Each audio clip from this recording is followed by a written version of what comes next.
STM Transport Voyageurs. Une nouvelle façon de voyager.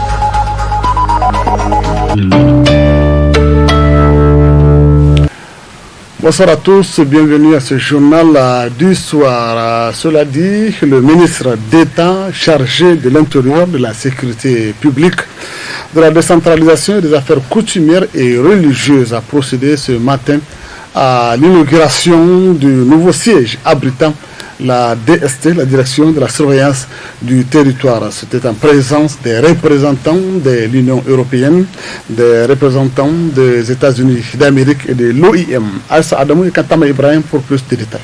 Dans le cadre du renforcement des capacités de la police au niveau central, le projet Hasker mis en œuvre par l'Organisation internationale pour les migrations OIM au Niger, sur financement du département d'État des États-Unis et la participation de la République fédérale d'Allemagne et du Royaume-Uni, offre ce nouveau siège à la direction de la surveillance au territoire DST. Le directeur de la DST n'a pas manqué de rappeler leur cadre d'intervention après une brève présentation de ce nouveau bâtiment. Le nouveau siège de la DST est conçu en 5 bâtiments. Un bâtiment dédié à l'accueil et à l'orientation du public, un bâtiment conçu pour l'accueil et le traitement des demandes, des titres et documents de voyage et de séjour, un bâtiment administratif principal accueillant l'ensemble des services, un bâtiment annexe logeant les services opérationnels et une salle de formation. L'ensemble du site comprend plus de 60 bureaux équipés, une salle de réunion, une salle de formation à l'utilisation des systèmes d'enregistrement automatisé de données, PAI6 et MIDAS, un centre d'archivage, une salle radio et 2 salles abritant les serveurs informatiques de la direction, et enfin un parking. L'OIM, principal partenaire dans le cadre de la construction de ces bâtiments modernes, entend davantage accompagner le Niger dans le cadre de la gestion de son territoire. La direction de la surveillance du territoire de la police nationale du Niger est la pierre angulaire de la gestion des frontières au Niger. L'existence d'infrastructures modernes et adaptées à la nature de son travail est essentielle pour délivrer un service optimal aux usagers nigériens et aux voyageurs. Conçu pour être une vitrine et un symbole de modernité et d'efficacité dans la sous-région, la construction de ce siège fait écho au travail similaire réalisé aux frontières en appui des postes de police frontaliers. 5 ont déjà été construits ou réhabilités à ce jour et 7 autres vont l'être d'ici la fin de l'année 2021. En inaugurant ces joyaux, le ministre de l'Intérieur, de la Sécurité publique, de la décentralisation et des affaires coutumières et religieuses est revenu sur l'importance de ces nouvelles infrastructures avant de remercier vivement les partenaires. La construction de ce nouveau siège pour la direction de la surveillance du territoire est somme toute emblématique de la qualité et de la pertinence de la coopération entre le Niger et les États-Unis dans le domaine de la sécurité intérieure.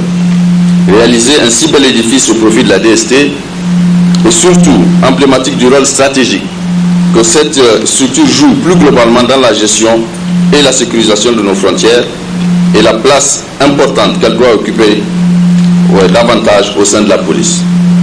Je veux ici exprimer ma reconnaissance à monsieur l'ambassadeur Eric Whitaker pour l'appui du département d'État américain au renforcement des capacités du Niger en matière de sécurité intérieure, que ce soit à travers ce vaste projet de soutien à la direction de la surveillance du territoire ou à travers des programmes plus globaux comme la Security Governance Initiative dont bénéficie l'ensemble des forces de défense et de sécurité du Niger.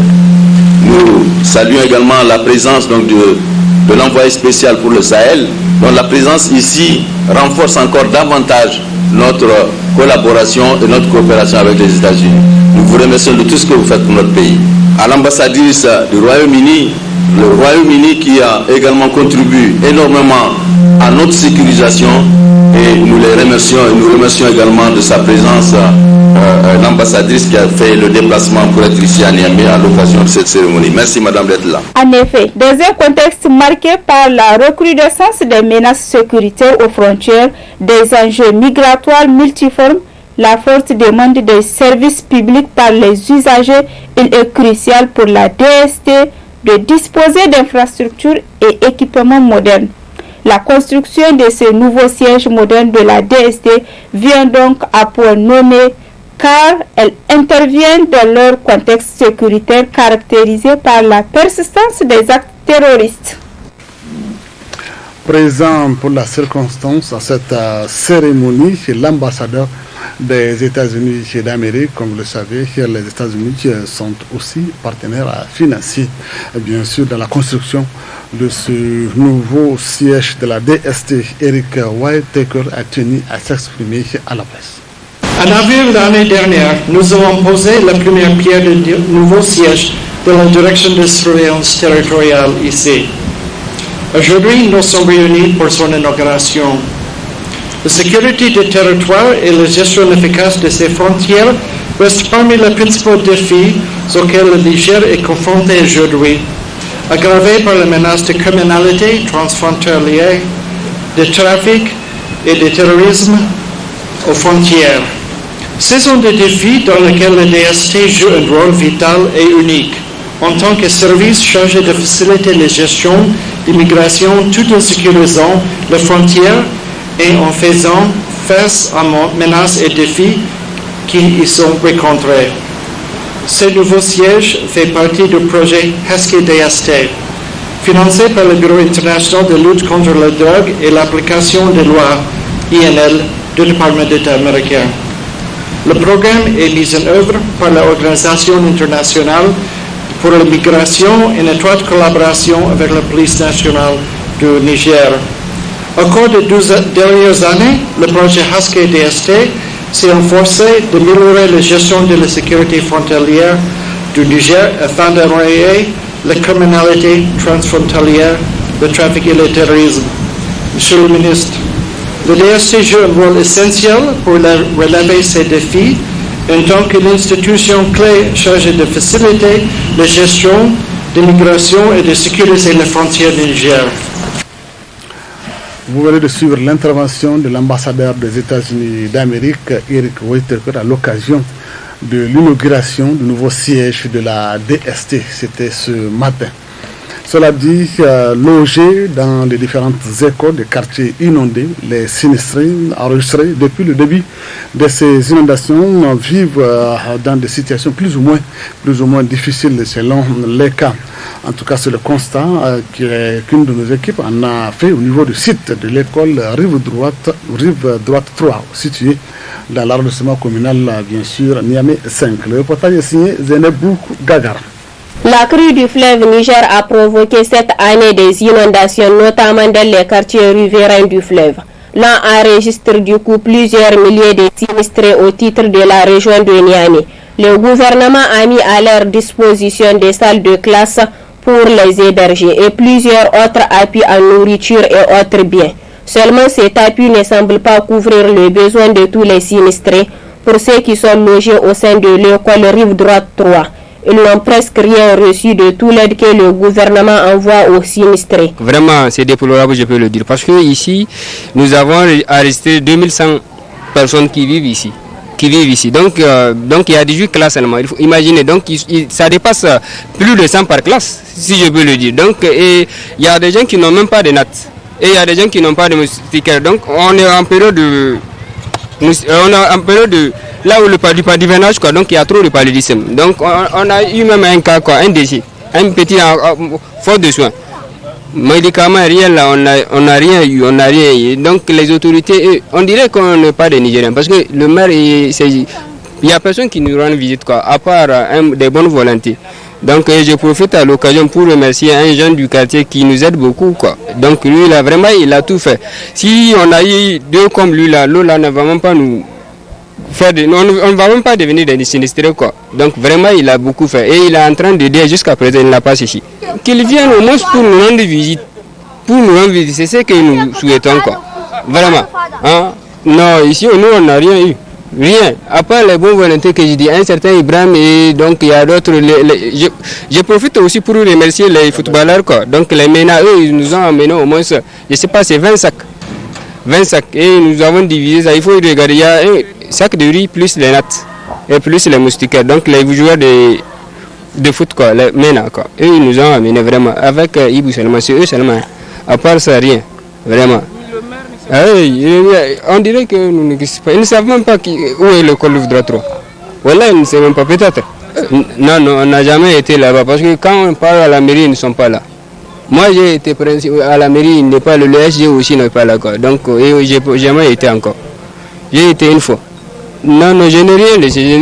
C'est parce que ils savent, quoi. Ils le savent déjà, ils le savent que dans toutes les écoles de Harobanda sont habitées par les civilistes. Donc ici, avec la mairie, c'est pas loin.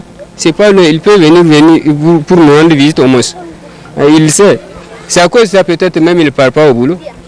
Peut-être quand il va dire que peut-être un délégué va venir le déranger. Et nous aussi, nous n'allons pas partir là-bas. Et il le sait là où nous sommes. Il sait vraiment. C'est déplorable vraiment. Ici, tout va. Il y a des gens qui n'ont même pas à manger. Même à manger, là, le simple manger, là, ils n'ont pas. Et ils sont là. Et nous comptons beaucoup de malades. Présentement, vous avez visité vous-même, donc il faut regarder par classe. Il n'y a pas une classe où il n'y a pas des enfants malades. Et même, c'est le palais.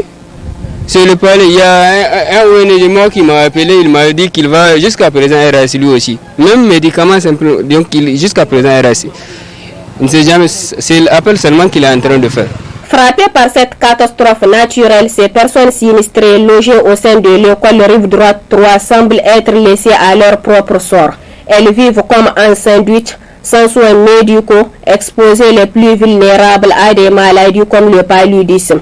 Et l'on déplore malheureusement une perte en vie humaine. Le manque d'hygiène, l'insécurité sont autant de dangers auxquels ces personnes sinistrées sont exposées. Les conditions de vie de ces citoyens laissent tout simplement adhésives. Quel est le cri de cœur de ces représentants des sinistrés de l'école Rive Droite 3 puisse être entendu et que les bonnes volontés puissent également réagir et venir en secours à ces sinistrés de l'école Rive Droite 3 à la commune 5 de Niamey. Voilà le reportage de ce journal. Se marier, c'est accepter bien sûr de respecter certaines règles et principes de la vie conjugale. Cependant, l'on ignore bien sûr de nos jours les obligations liées à certains choix que l'on fait, notamment par rapport à la répudiation, le divorce, la garde des enfants, etc., etc. Pour en savoir plus, je vous propose de suivre ce reportage de Fatouma Hamidou. Union conjugale à durée indéterminée, le mariage tire sa légalité dans la coutume, la religion ou dans les lois réglementant ses modalités. Pour qu'il y ait mariage, il faut l'union légitime d'un homme et d'une femme qui souhaitent créer une famille et vivre ensemble. C'est également un acte par lequel le couple se place dans une situation juridique. Ainsi, en cas de difficulté, pouvoir amener les couples à vouloir mettre un terme à leur union, il est nécessaire de distinguer les différentes définitions des termes clés. En matière de répudiation et de divorce, les juridictions sont compétentes sont d'abord, quand vous prenez Niamey, c'est les 5 tribunaux d'instance que vous avez dans les 5 communes. Quand vous prenez à l'intérieur du pays, ce sont soit au niveau des TGI, les juges chargés des affaires familiales, soit au niveau des départements, ce sont les tribunaux d'instance. Les tribunaux d'instance, ce sont par exemple Terra, Koni, pas Koni, Terra, Maniaï, Madaroufa, ainsi de suite. Au Niger, lorsque une femme, un homme décide de se séparer de son épouse, on parle de répudiation. L'homme peut rompre de manière unilatérale les liens conjugaux sur la base des simples papiers. Un papier écrit, j'atteste dans ton temps avoir libéré mon épouse. Ce qui est demandé au juge, c'est simplement de constater la répudiation. Donc on parle de répudiation lorsque c'est l'homme qui prend l'initiative de la rupture du lien conjugal. Le juge constate, mais dans la pratique, le juge, dans un acte séparé, il ne peut pas demander à l'homme pourquoi vous voulez vous séparer de votre femme. Mais par contre, il peut dans un acte séparé se prononcer sur la garde des enfants. Lorsque c'est la femme qui prend l'initiative de la rupture du lien conjugal, on parle de divorce. Le juge est obligé d'ouvrir un dossier dans un premier temps, ce qui n'est pas requis quand c'est la répudiation. Ensuite, il est fait obligation au juge de tenter de concilier les deux parties. Il va dans un premier temps donner un rendez-vous, essayer de concilier en demandant à la femme de revenir sur sa parole. Lorsque le juge, au bout de 3 mois, 6 mois, le plus souvent c'est 3 mois, 6 mois, constate qu'il y a une impossibilité de cohabitation entre les deux parties parce qu'il y a un défaut, ça ne va pas, il y a commission de faute lourde ou bien les deux ne se supportent pas, il peut prononcer le divorce. Il peut aussi refuser de prononcer le divorce lorsqu'il estime que les raisons avancées par la femme sont des raisons fantaisistes. La femme, si par exemple la femme dit je veux divorcer parce qu'elle ne me nourrit pas, si le juge estime lui que l'homme s'occupe bien d'elle, il peut estimer que c'est une raison fantaisiste et refuser. L'un dans l'autre, les deux cas pourront déboucher sur des situations fâcheuses au centre desquelles les enfants. La garde des enfants, avant jusqu'à dans un passé récent, la garde des enfants était systématique. Les enfants de moins de 7 ans étaient laissés à leur mère jusqu'à ce qu'ils aient 7 ans et le papa pouvait les réclamer. Les enfants de plus de 7 ans étaient confiés systématiquement à leur père. Avec l'évolution législative, le Niger a légiféré pour la protection des enfants mineurs avec l'adhésion à la CDE, la Convention des droits de l'enfant. Aujourd'hui, ce n'est plus systématique. C'est le parent, que ce soit père et mère, capable d'assurer une sécurité matérielle et morale à l'enfant. Le père peut être riche, si c'est prouvé que c'est un délinquant et qu'il ne peut pas prendre bien soin de l'enfant, on va lui imposer le versement d'une pension alimentaire à la mère et on laisse l'enfant si on estime que la mère représente plus de garantie, plus de sécurité pour l'enfant. Également, il est demandé aussi au juge de demander l'avis de l'enfant. On ne dira jamais au père ou à la mère, l'enfant a préféré tel, mais le juge doit demander subtilement et tenir compte de cela. Ensuite, les juridictions, les juges diligentent une enquête sociale qui est confiée aux services sociaux de la juridiction, qui vont dans le quartier, qui vont discrètement dans les services, qui suivent la personne et qui font un rapport à la fois sur la moralité et l'état financier du mari, et c'est valable pour la femme. Et sur la base de ce rapport d'enquête, le juge statue sur la base d'éléments probants, il voit qui est le meilleur parti, à qui il faut confier l'enfance. Notons enfin que les statuts personnels des individus, notamment les questions de mariage, répudiation, divorce, succession, sont traités au niveau des tribunaux d'instance ou de grande instance à travers la coutume des parties en conflit. Voilà qui éclaire nos l'entame quand il ne suffit pas seulement de se marier, n'est-ce pas Raouf? Alors nous restons toujours en volet reportage, nous allons parler de santé, notamment de l'hygiène corporelle des tout petits.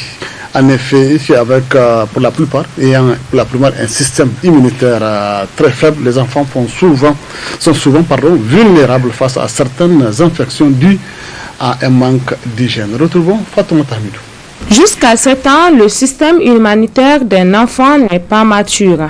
Cependant, l'hygiène est indispensable car elle contribue au bien-être et au confort des personnes âgées en général, mais aussi et surtout des enfants en particulier.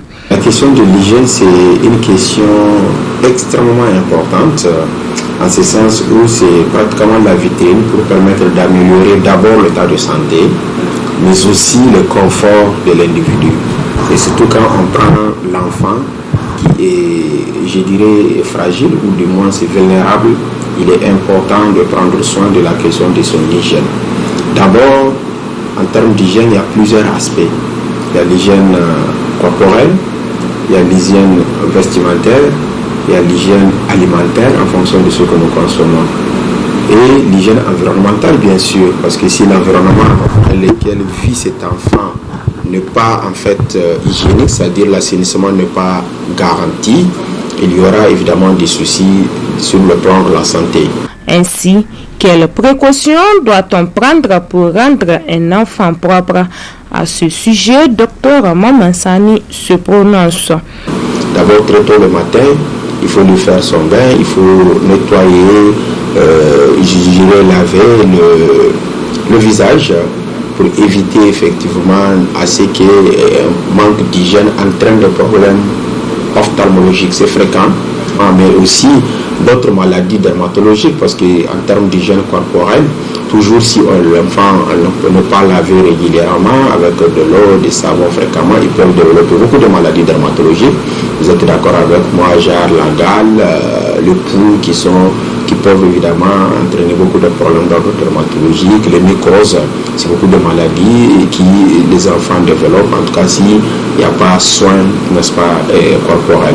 Évidemment, c'est venir ici l'aspect environnement, mais aussi l'aspect alimentation n'est pas bien pris soin parce que ça va de pair. Dès que l'environnement n'est pas hygiénique, naturellement l'alimentation que nous consommons est de facto contaminée parce que c'est des mouches qui peuvent transmettre, c'est nos mains, c'est des installations que nous utilisons, c'est beaucoup de choses que nous utilisons qui peuvent véritablement être contaminées et être à l'origine de beaucoup de maladies. Il faut tenir compte aussi de l'aspect hygiène bucco-dentaire parce que c'est un problème où les enfants, quand ils ne le font pas, on ne les a pas appris ça au bas âge, ça pose des problèmes quand ils vont grandir. Donc apprendre aux enfants de se brosser les dents, surtout les nuits. L'hygiène est plus que jamais essentielle car une bonne hygiène permet notamment de limiter les infections, d'où cet appel. Vous savez, les enfants, ce n'est pas seulement à la maison. Il y a beaucoup qui fréquentent les établissements scolaires. Là aussi, en dehors des parents, les responsables de ces établissements scolaires doivent prendre soin des minimums en termes de l'hygiène. Mais aussi, et surtout, je parle toujours des établissements où nos enfants fréquentent, veiller à ce que les enfants consomment, parce que c'est aussi ça le problème.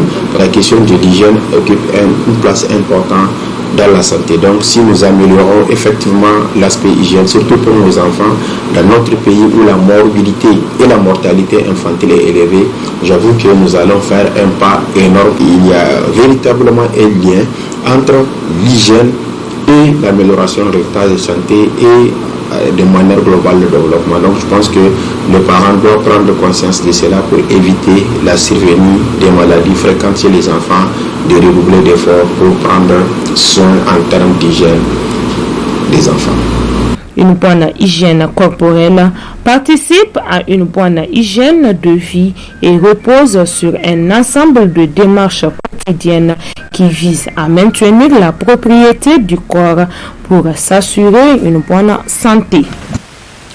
Bon final de ce journal, merci à vous de l'avoir suivi. Un journal techniquement réalisé par Abdou Ouf, prise de vue, Moumouni Abdraman, en compagnie de la charmante demoiselle Jamila Tou.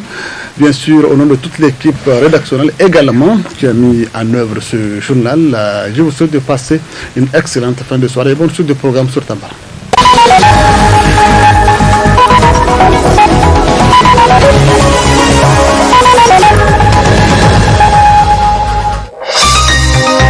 Ce journal vous a été présenté par STM Transport Voyageurs. Une nouvelle façon de voyager.